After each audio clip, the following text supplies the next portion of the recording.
What's going on, YouTube? This is BBSP, and I'm back for I just want to give my thoughts on the playoffs so far. The first two games of the conference semifinals are pretty much done and over with. But it's an off day, I guess, because there are no games scheduled tonight and shit. But game threes start tomorrow and shit. I want to give my take on the series and what I think so far. And shit. First off, I'm gonna do I'm gonna go over this Boston Milwaukee series. So I'm thinking game one. And shit. We all know what happened in game one. Game two, Boston bounced back. They bounced back in a big way and shit. Jaylen Brown, of course, had a big ass game. Had like 5 threes and all that stuff. Just going off. Doing it on both ends. Did a good job on Drew Holiday and Wesley Matthews, made them non-existent and shit. Of course, Jason Tatum showed up. And had yet another 30-point game. And the others for the Boston Celtics. Pretty much showed up too. Derek White, Al Horford, of course. They didn't have Marcus Smart, so somebody had to step up. Patrick Williams, the short, stocky point guard. Pritchard, Robert Williams, of course. With the rim protection and everything. And anchored defense for him. So. Yeah, this is going to be a nip and tuck series, with the Boston Celtics, Milwaukee Bucks and shit. And for me, I don't know, man, I'm a big believer in Giannis. But I think, to be honest, without Chris Middleton, Chris Middleton, people love to say he's people get on him and everything, saying he's inconsistent, but he's a big part and shit of what he does and shit. What Milwaukee Bucks do. And I feel like without this series, with him being injured, not be able to, because at first I'm thinking he'll be back by game 3 or 4. But it's a grade 2 MCL sprain in the knee, which means he can most likely miss this series too. So without Chris Middleton, man, Giannis might be a beast, but Boston just might have the better all-around team. They lost game 1, but I felt like they showed their card in game 2. And that's going to be the Boston Celtics team we see from here on out. I'd be very surprised if the Bucks, even though I got great respect for Giannis, I'd be very surprised if they win Game 3 by no more than 10 points. The Milwaukee Bucks very might well win Game 3. They very might well win Game 3. But thing is, though, I felt like the Celtics adjusted to what the Bucks were doing in Game 1. Now it's on the Bucks' corner to adjust what the Celtics adjusted to in Game 2. But even then, I feel like Boston is such a well-rounded team. Any adjustments the Bucks will make, it's going to be by inches, because Boston is that much of a, legit team, I feel. So, I don't know. I feel like whoever wins Game 3 is going to have huge momentum for the rest of the series.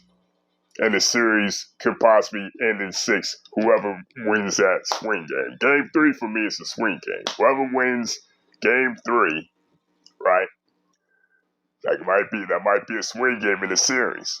That just might be a swing game in the series. Sixers, Heat, the Philadelphia 70s, the Miami Heat have a 2 games to none lead over the Philadelphia 76ers.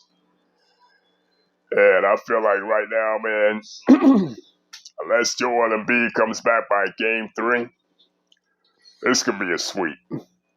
you can see Miami is a better all around team. You know, they can play big, they can play small. You know what I mean? They can play any type of tempo, whether slow it down, speed it up. It don't matter. Don't matter to these guys. You know, I feel like Jimmy Butler leading the way, of course. Then you got Victor Oladipo coming on, starting to come on, and he hardly played this year and shit, right? You know, Victor Oladipo, you know what I mean? He's added something. He's really added something to the Miami Heat that they didn't have in the regular season in some ways, you know? Now you're seeing, like, even he's been so great, Victor Oladipo, that he's reduced Duncan Robinson's minutes, you know? Then you have Strauss. Then you have Tyler Hero. You know what I mean? You know, just being solid as usual. Bam Adebayo, of course. You know? And I don't know, man. You know what I mean? For as great as Tyrone Maxey's played, Tybal, you know, Tybal has played well. You know what I mean? And, you know, in some spots, Maxey, you know, I feel like Maxey, you know, he's been there consistent this series, but we got to have a conversation about James Harden, man, because James Harden, you know, he might be on the downside of his career, man, you know what I mean, to the point where he's not going to have an impact on winning no more, man, you know what I mean, and for as great as he is, you know what I mean, James Harden been great for a while, you know what I mean, and for me, it's like now, because he's lost that first step, he's lost that first step like crazy, you know what I mean? Like he used to, you know, even in the Houston days, that first step, he was getting by defenders with the quickness. He was by defenders like it was nothing. You know, now it's, right now, it's like he's stuck in cement. And anything he does now, it's like null and void because he can't get by the defender now. You know what I mean? I felt like Embiid was going to be the X factor in this series, but now that he's hurt, you know, he's going to have to come back, man. Embiid's going to have to come back because I don't think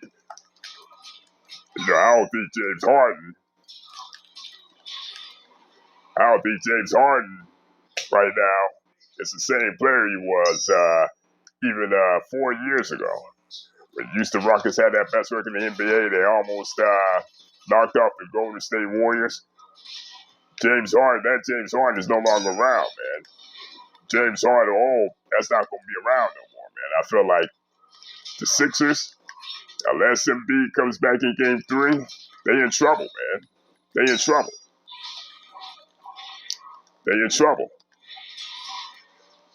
So I feel like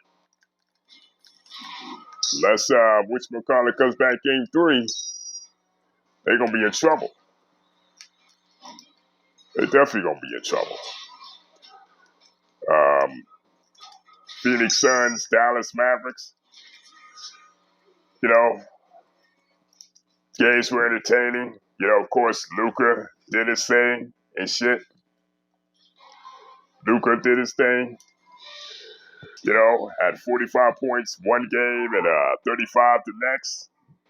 But guys like he's really missing guys in this series like Dorian Finney-Smith and Tim Hardaway Jr. They would have really helped Luka in this type of series, man. When you face a deep team like the Suns, you have to counter that shit, you know.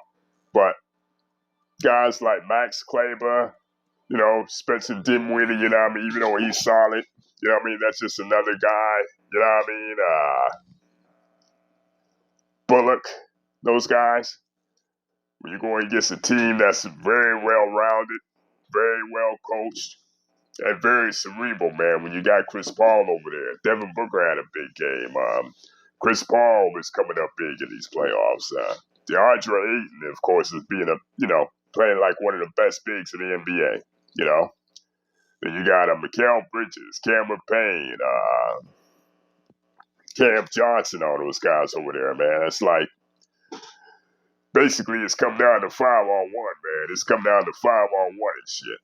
You know, 5-on-1 to the point where you're starting to, like, Luka's best, it ain't gonna be good enough, you know.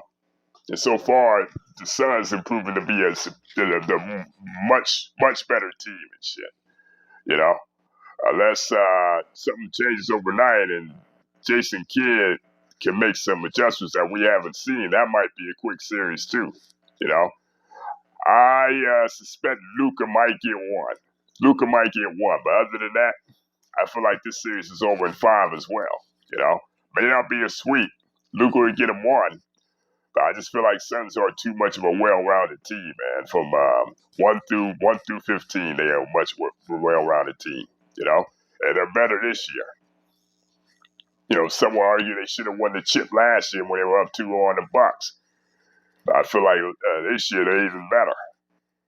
You know, and a team that's like heavily dependent on Luka and his playmaking and scoring, you know, that's easy to game plan against. And I felt like, you know, hey, Luka would get him one. Luka, Doncic would get him one. But other than that, this year, I think Suns will get him up out of here in 5 games. Golden State and Memphis. Now, this is a series that's this could go down to the wire. I'm gonna be honest with y'all. I got Memphis in 6. You know, I can very confidently say that shit.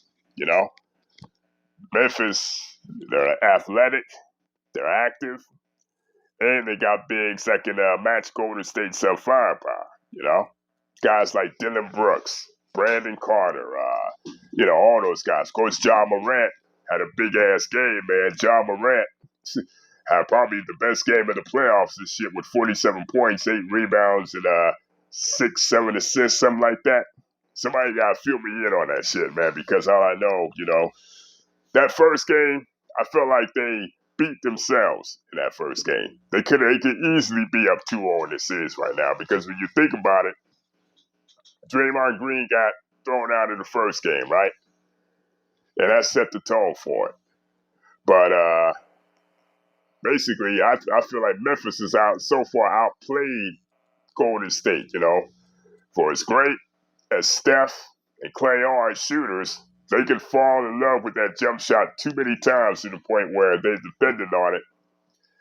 And a more traditional basketball team can exploit that shit, you know. Of course, it's tied 1-1 and everything, you know what I mean? Of course, all the fracas, you know, and all the riffraff, you know what I mean? It reminds me, this series right here reminds me of them old 90s grinded out series, you know? And especially with all the cheap shots going. First, Draymond pulling old boy down by the jersey. Now, old boy Dylan Brooks slapping, hitting Gary Payton Jr. right across the head. Now, this thing might get ugly, man, as far as physicality, man. You know what I mean? If you're about offense, if you're for the weak or hard for offense, this series may not be for you.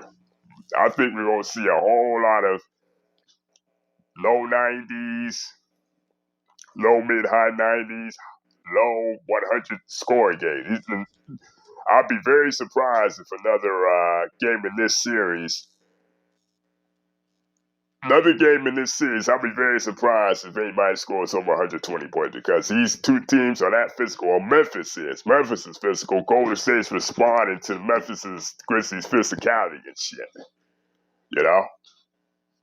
But, yeah, let me know what y'all think, man. What y'all thinking about where every series stands?